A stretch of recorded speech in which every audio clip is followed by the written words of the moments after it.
Sir, ಈಗ ಎವಿಡೆನ್ಸ್ಗಳ ಬಗ್ಗೆ ಮಾತಾಡೋಣ. ಇಲ್ಲಿ ಬಯೋಲಾಜಿಕಲ್ ಎವಿಡೆನ್ಸ್ಗಳು ಅಂತ ಹೇಳಿ, ಟೆಕ್ನಿಕಲ್ ಎವಿಡೆನ್ಸ್ಗಳು ತುಂಬಾ ಸ್ಟ್ರಾಂಗ್ ಆಗಿದೆ ಆರೋಪಿಗಳ ವಿರುದ್ಧ ಅಂತ ಅದನ್ನೆಲ್ಲ ಕನ್ಸಿಡರ್ ಮಾಡಿ ಚಾರ್ಜ್ ಶೀಟ್ ಅಲ್ಲಿ ಉಲ್ಲೇಖ ಮಾಡಿರೋದ್ರಿಂದ, ಫಾರ್ ಎಕ್ಸಾಂಪಲ್ CCTV ಫುಟೇಜ್ಗಳು, ಮೊಬೈಲ್ ಅಲ್ಲಿ ತೆಗೆದಂತ ಫೋಟೋಸ್ ವಿಡಿಯೋಸ್ ಡಿಲೀಟ್ ಮಾಡಿದ್ದು ರಿಟ್ರೀವ್ ಮಾಡಿರುವಂತ ವರದಿಗಳು, ಇವೆಲ್ಲ ಈ ಕೇಸ್ಗೆ ಫೈನಲ್ ಟಚ್ ಅಥವಾ ಈ ಆರೋಪಿಗಳನ್ನ ಅಪರಾಧಿ ಸ್ಥಾನದಲ್ಲಿ ನಿಲ್ಲಿಸೋ ನಿಟ್ಟಿನಲ್ಲಿ ಎಷ್ಟು ಪೂರಕ ಆಗುತ್ತೆ?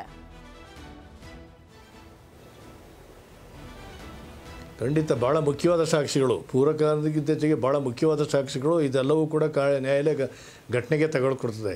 ಇವೆಲ್ಲ ಒಂಥರ ಟೆಕ್ನಿಕಲ್ ಎವಿಡೆನ್ಸ್ಗಳಾಗಿದೆ. ಮತ್ತು ಆಲ್ರೆಡಿ ಹೇಳಿದಾಗೆ ನಾವು ಎಕ್ಸ್ಪರ್ಟ್ ಎವಿಡೆನ್ಸ್ಗಳಿರ್ತಕ್ಕಂಥದ್ದು ಏನು ನೀವು ಹೇಳಿದ್ರೆ CC ಕ್ಯಾಮ್ರಾ ಇರ್ಬೋದು, ಮೊಬೈಲ್ ರಿಟ್ರೀವ್ ಆಡಿಯೋಸು ಮತ್ತು ಫೋಟೋಸು ವೀಡಿಯೋಸು ಇವೆಲ್ಲವೂ ಕೂಡ ರಿಟ್ರೀವ್ ಏನು ಮಾಡಿ ಕಲೆಕ್ಟ್ ಮಾಡಿದರೆ ಅದೆಲ್ಲವೂ ಭಾಳ ಮುಖ್ಯವಾಗ್ತದೆ. ಮತ್ತು ಟವರ್ ಲೊಕೇಶನ್ ಮುಖ್ಯ ಆಗ್ತದೆ. ಅದೇ ರೀತಿ ಆರೋಪಿಗಳು ಕೃತ್ಯ ನಡೆದ ಸ್ಥಳಕ್ಕೆ ಹೋಗಿರ್ತಕ್ಕಂಥದ್ದು ಮತ್ತು ಅಲ್ಲಿಂದ ಬಂದಿರತಕ್ಕಂಥದ್ದು ಮತ್ತು ಪ್ರತಿಯೊಂದು ಚಲನವಲನಗಳು ಕೂಡ ಏನೇನು ರೆಕಾರ್ಡ್ ಆಗಿದೆ ಅದೆಲ್ಲವೂ ಕೂಡ ಹಂತವಾಗಿ ಅದನ್ನು ರುಜುವಾತು ಮಾಡಬೇಕಾಗ್ತದೆ. ಭಾಳ ಇಂಪಾರ್ಟೆಂಟ್ ಆದ ಮುಖ್ಯವಾದಂಥ ಒಂದು ಸಾಕ್ಷಿಗಳಾಗಿವೆ ಇವೆಲ್ಲವೂ ಕೂಡ. ಇವೆಲ್ಲವನ್ನು ಕೂಡ ಪ್ರಾಸಿಕ್ಯೂಷನ್ ಏನಿದೆ ನಮ್ಮ ಸರ್ಕಾರಿ ವಕೀಲರು ಮತ್ತು ನಮ್ಮ ತನಿಖಾಧಿಕಾರಿಗಳು ಹಂತವಾಗಿ ಅದನ್ನೆಲ್ಲ ರುಜುವಾತು ಮಾಡಬೇಕಾಗ್ತದೆ. ಮತ್ತು ಅದಕ್ಕೆ ಸಪೋರ್ಟಿಂಗಾಗಿ ಇವರು ಏನೋ ಒಂದು ಟೆಕ್ನಿಕಲ್ ಒಪಿನಿಯನ್ ತೊಗೊಂಡಿದ್ದಾರೆ, ಎಕ್ಸ್ಪರ್ಟ್ ಒಪಿನಿಯನ್ ತೊಗೊಂಡಿದ್ದಾರೆ, ಡಾಕ್ಟ್ರುಗಳ ಒಪಿನಿಯನ್ ತೊಗೊಂಡಿದ್ದಾರೆ, FSL ಒಪಿನಿಯನ್ ತೊಗೊಂಡಿದ್ದಾರೆ.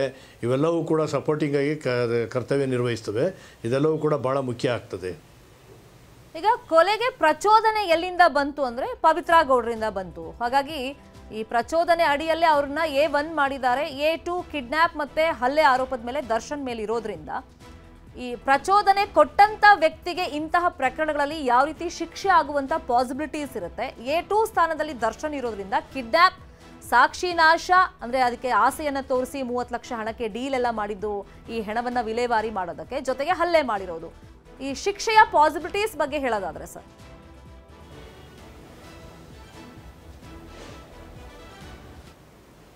ಏನು ಈ ಕೃತ್ಯಕ್ಕೆ ಏನು ಸೆಕ್ಷನ್ 302 ಹಾಕಿದ್ದಾರೆ, 201 IPC ಹಾಕಿದ್ದಾರೆ. ಇವೆಲ್ಲವೂ ಕೂಡ ಏನು ಎಲ್ಲರಿಗೂ ಕೂಡ ಸಮಾನಾಂತರವಾದ ಶಿಕ್ಷೆನ ಕೊಡಲಿಕ್ಕೆ ಅವಕಾಶ ಆಗ್ತದೆ. ಯಾಕೆಂದರೆ ಘಟನೆಗೆ ಮುಖ್ಯ ಕಾರಣ ನೀವು ಹೇಳಿದ್ರೆ ಪ್ರಚೋದನೆ ಅಂತ ಹೇಳಿದ್ರು. ಕೃತ್ಯ ನಡೆದ ಸ್ಥಳದಲ್ಲಿ ನಮ್ಮ ಪವಿತ್ರ ಗೌಡ ಅವರು ಇದ್ದರು ಅಂತ ಹೇಳ್ತಾರೆ. ಮತ್ತು ಅದೇ ರೀತಿ ದರ್ಶನ್ರವರು ಅವ್ರಿಗೆಲ್ಲರೂ ಕರ್ಕೊಂಬನ್ನಿ ಅಂತ ಹೇಳ್ತಾರೆ. ಕೃತ್ಯ ನಡೆದ ಸ್ಥಳಕ್ಕೆ ಬರ್ತಾರೆ, ಅವರು ಕೂಡ ಹಲ್ಲೆ ಮಾಡಿದ್ದಾರೆ ಅಂತ ಹೇಳ್ತಾರೆ. ಯಾವ ಒಂದು ನಮ್ಮ IPCನಲ್ಲಿ ಸಾರಿ ಈಗ BNS, ಈಗ ಹೊಸದಾಗಿ BNS ಭಾರತೀಯ ನ್ಯಾಯ ಸಮಿತಿಯಲ್ಲಿ ಯಾವ 10 ವರ್ಷದ ಶಿಕ್ಷೆ ಮತ್ತು ಅದಕ್ಕಿಂತ ಹೆಚ್ಚಿಗೆ ಜೀವಾವಧಿ ಶಿಕ್ಷೆ ತನಕ ಮತ್ತು ಮರಣದಂಡದ ತನಕ ಏನು ಶಿಕ್ಷೆಗಳಿದ್ದಾವೆ ಅದರಲ್ಲಿ ನ್ಯಾಯಾಧೀಶರು ಎಷ್ಟರ ಮಟ್ಟಿಗೆ ಪ್ರೂವ್ ಆಗಿದೆ, ಎಷ್ಟರ ಮಟ್ಟಿಗೆ ರುಜುವಾತಾಗಿದೆ ಅನ್ನೋದನ್ನು ಕೂಡ ಶಿಕ್ಷೆಯನ್ನು ವಿಧಿಸ್ತಾರೆ.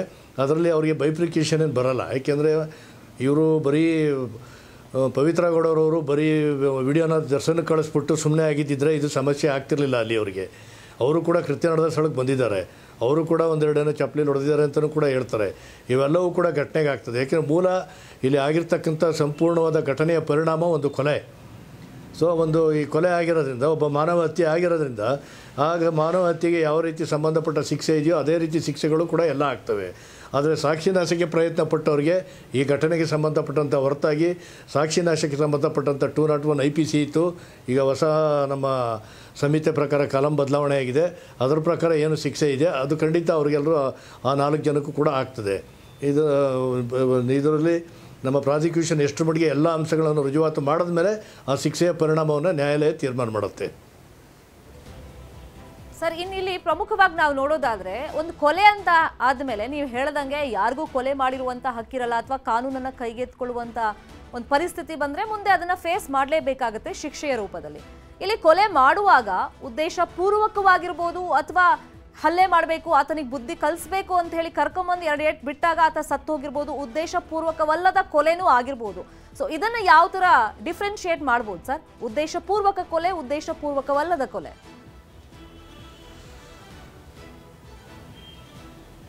ಉದ್ದೇಶಪೂರ್ವಕ ಕೊಲೆ ಅಂತ ಅಂದರೆ ಯಾವುದೇ ತಯಾರಿ ಇಲ್ಲದೇ ಏಕಾಏಕಿ ಬಂದು ಅದೇನಾಗ್ತದೆ, ಇದು ಉದ್ದೇಶಪೂರ್ವಕ ಅಲ್ಲ ಅಂತೇಳಿ ನಾವು ಹೇಳಿಕ್ಕೆ ಬರೋದೇ ಇಲ್ಲ. ಯಾಕೆಂತಂದರೆ ಇವರೆಲ್ಲ ತಯಾರಿ ಮಾಡ್ಕೊಂಡೇ ಬಂದಿದ್ದಾರೆ, ಅವನ್ನ ಕರ್ಕೊಂಬಂದಿದ್ದಾರೆ, ಎಲ್ಲ ಮಾಡಿದ್ದಾರೆ. ಹಲ್ಲೆ ಮಾಡಿದ್ಮೇಲೆ ಅವನು ಸತ್ತಿದ್ದಾನೆ, ಅದು ಉದ್ದೇಶ ಇದೆ. ಅಲ್ಲಿ ಸಾಯಿಸಬೇಕು ಅನ್ನೋ ಮನಸ್ಸಲ್ಲಿ ಇಲ್ಲದೇ ಇದ್ದರೂ ಕೂಡ ಅದು ಅಲ್ಲೇ ಸತ್ತಿದೆ.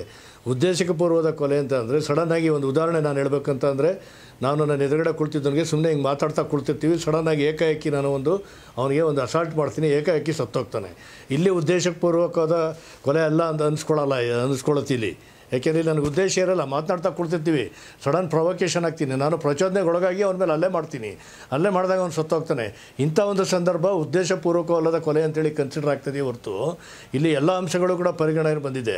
ಯಾಕೆಂದರೆ ಒಂದು ಅವನ್ನ ಕರ್ಕೊಂಬಂದಿರೋದೇ ಮೊದಲನೇ ತಪ್ಪಾಗಿದೆ. ಕರ್ಕೊಂಬಂದ ಮೇಲೆ ಅದಕ್ಕೆ ಹೊಡೆದಿದ್ದು ಮತ್ತು ಹಲವಾರು ರೀತಿಗಳು ಹೊಡೆದು ಟಾರ್ಚರ್ ಕೊಟ್ಟು ಬೇರೆ ಬೇರೆ ರೀತಿಯೆಲ್ಲ ಕೊಟ್ಟು ಹಿಂಸೆ ಮಾಡಿ ಹೊಡೆದಿದ್ದಾರೆ. ಇಲ್ಲಿ ಉದ್ದೇಶಪೂರ್ವಕ ಅಲ್ಲ ಅಂತ ಹೇಳೋಕ್ಕಾಗುತ್ತೆ. ಇಲ್ಲಿ ಅವನಿಗೆ ಹೊಡಿಲೇಬೇಕು, ಮಾಡಲೇಬೇಕು ಅಂತಿದೆ, ಎಲ್ಲ ಮಾಡಲೇಬೇಕು ಅಂತಿದೆ. ಪ್ರಾಣ ಹೋಗಿರೋದು ನಂತರದ ವಿಚಾರ ಇರ್ಬೋದು, ಆದರೆ ಅಲ್ಲೇ ಉದ್ದೇಶ ಇದೆಯಲ್ಲ ಭಾಳ ಮುಖ್ಯವಾದ್ದು. ಆ ಅಲ್ಲೇ ಮುಖ್ಯ ಉದ್ದೇಶದಿಂದನೇ ಪ್ರಾಣ ಹೋಗಿರೋದ್ರಿಂದ ಅದು ಉದ್ದೇಶ ಇರ್ತಕ್ಕಂಥ ಕೊಲೆನೇ ಆಗುತ್ತದು. ಹಾಗಾಗಿ ಉದ್ದೇಶಪೂರ್ವಕವಾದ ಕೊಲೆ ಆಗೋದಿಲ್ಲ ಅದು. ಸರಿ, ಉದ್ದೇಶಪೂರ್ವಕ ಕೊಲೆ ಆದರೂ ಕೂಡ ಇಲ್ಲಿ ಸರ್ ಭೀಕರವಾಗಿ ತುಂಬ ಹಿಂಸೆ ಕೊಟ್ಟು ಆತನಿಗೆ ಇವರು ಸಾಯಿಸಿದ್ದಾರೆ. ಈಗ ನೀವು ಹೇಳ್ದಂಗೆ ಅಕಸ್ಮಾತ್ ಆಗಿ ಏನೋ ಒಂದು ಪ್ರಚೋದನೆಗೊಳಪಟ್ಟು ಒಂದು ಹೊಡೆದಾಗ ಅಲ್ಲಿ ಆತ ವ್ಯಕ್ತಿ ಒಬ್ಬ ಸತ್ತೋದ ಅಂತ ಇಟ್ಕೊಳ್ಳೋಣ. ಸೊ ಅಲ್ಲಿ ಭೀಕರತೆ ಇರೋದಿಲ್ಲ. ಬಟ್ ಇಲ್ಲಿ ಈ 14 ಜನ ಆರೋಪಿಗಳು ಆತನ ಮೇಲೆ ಅಕ್ಷರಶಃ ಮುಗಿ ಬಿದ್ದಿದ್ದಾರೆ, ಮನಸೋಇಚ್ಛೆ ಥಳಿಸಿದ್ದಾರೆ, ಕರೆಂಟ್ ಶಾಕ್ ಕೊಟ್ಟಿದ್ದಾರೆ. ಅಂದ್ರೆ ಈ ಭೀಕರತೆ ಬಗ್ಗೆ ಕಾನೂನು ಏನು ಹೇಳುತ್ತೆ ಸರ್? ಅದಕ್ಕೆ ಅವ್ರಿಗೆ ಈಗ ನಾನು ಅದಕ್ಕೆ ಹೇಳಿದೆ 201 IPC ಜೊತೆಗೆ ಇವರು ಸೆಕ್ಷನ್ ಏನೇನು ಹಾಕ್ಕೊಂಡಿದ್ದಾರೆ ಅಂದರೆ 323 ಹಾಕ್ಕೊಂಡಿದ್ದಾರೆ ಅಂದರೆ ಕೈಯಲ್ಲಿ ಹೊಡಿತಕ್ಕಂಥದ್ದು, ಮತ್ತು 325 ಹಾಕ್ಕೊಂಡಿದ್ದಾರೆ, ಕೈಯಲ್ಲಿ ಹೊಡೆದು ಒಂದು ತೀವ್ರವಾದ ಗಾಯ ಮಾಡಿರ್ತಕ್ಕಂಥದ್ದು. ಅದೇ ರೀತಿ ಒಂದು 324 ಈಗ ಸೆಕ್ಷನ್ ಚೇಂಜ್ ಆಗಿದೆ. ನಾನು ಹಳೆ ಸೆಕ್ಷನ್ ಮೇಲೆ ಹೇಳ್ತಾ ಇದ್ದೀನಿ ಇದನ್ನು. ಈಗ ಒಂದು ಹೊಸ ನ್ಯಾಯ ಸಂಹಿತೆ ಪ್ರಕಾರ ಆ ಕಲಂಗಳು ಸ್ವಲ್ಪ ಹಿಂದೆ ಬಂದಿದೆ, ಅದೇ ಬಟ್ ಡೆಫಿನೇಷನ್ ಒಂದೇ ಇರೋದ್ರಿಂದ ಹೇಳ್ತಾ ಇದ್ದೀನಿ. ಮತ್ತು ಅದೇ ರೀತಿ ಕೆಲವರು ದೊಣ್ಣೆಯಿಂದ ಹೊಡೆದಿದ್ದಾರೆ. ದೊಣ್ಣೆಯಿಂದ ಹೊಡೆದಾಗ ಸಾಮಾನ್ಯ ಗಾಯ ಆಗ್ತದೆ, ಅಂದರೆ ಸಿಂಪಲ್ ಇನ್ ನೇಚರ್ ಆಗ್ತದೆ. ಅದೇ ರೀತಿ ಒಂದು ದೊಣ್ಣೆಯಿಂದ ಹೊಡೆದಾಗ ತೀವ್ರ ಗಾಯಗಳಾಗಿದೆ, ಕೈಗಳ ಮೂಳೆಗಳ ಮುರಿತವಾಗಿದೆ. ಅದೇ ರೀತಿ ಬೇರೆ ಬೇರೆ ರೀತಿಗಳೆಲ್ಲ ತುಂಬ ಡ್ಯಾಮೇಜಸ್ ಆಗಿದೆ. ಇವೆಲ್ಲವೂ ಕೂಡ ಬೇರೆ ಬೇರೆ ಸೆಕ್ಷನ್ ಹಾಕಿಂದ ಅವೆಲ್ಲವೂ ಕೂಡ ಕನ್ಸಿಡರ್ ಆಗಿ ಕೊನೆಗೆ ಮರ್ಡರ್ ಆಗಿಂದ ಇವೆಲ್ಲ ಶಿಕ್ಷೆಗಳು ಕೂಡ ಇವೆಲ್ಲ ಸೆಕ್ಷನ್ಗಳು ಕೂಡ ಶಿಕ್ಷೆ ಆಗಿ ಮರ್ಡರ್ಗೂ ಕೂಡ ಶಿಕ್ಷೆ ಆಗ್ತಕ್ಕಂಥ ವಿಚಾರ ಬರ್ತದೆ. ಹಾಗಾಗಿ ಅದನ್ನು ಜೀವಾವಧಿ ಶಿಕ್ಷೆ ತನಕ ವಿಸ್ತರಿಸುವ ಸಾಧ್ಯತೆ ಕೂಡ ಹೆಚ್ಚಿರ್ತದೆ ರುಜುವಾತಾದಲ್ಲಿ. ಕನ್ನಡಿಗರ ನೆಚ್ಚಿನ ನ್ಯೂಸ್ 18 ಕನ್ನಡ ಈಗ ವಾಟ್ಸ್ಆಪ್ನಲ್ಲೂ ಲಭ್ಯ. ಕರ್ನಾಟಕ, ದೇಶ ವಿದೇಶಗಳ 360 ಡಿಗ್ರಿ ಸುದ್ದಿಯ ವಿವರಗಳನ್ನ ನಿಮ್ಮ ಕೈ ಬೆರಳುಗಳಲ್ಲೇ ಪಡಿಲಿಕ್ಕೆ ಈ QR ಕೋಡ್ ಅನ್ನ ಸ್ಕ್ಯಾನ್ ಮಾಡಿ, ನಮ್ಮ ಚಾನಲ್ ಫಾಲೋ ಮಾಡಿ, ನೋಟಿಫಿಕೇಶನ್ ಆನ್ ಮಾಡಿ.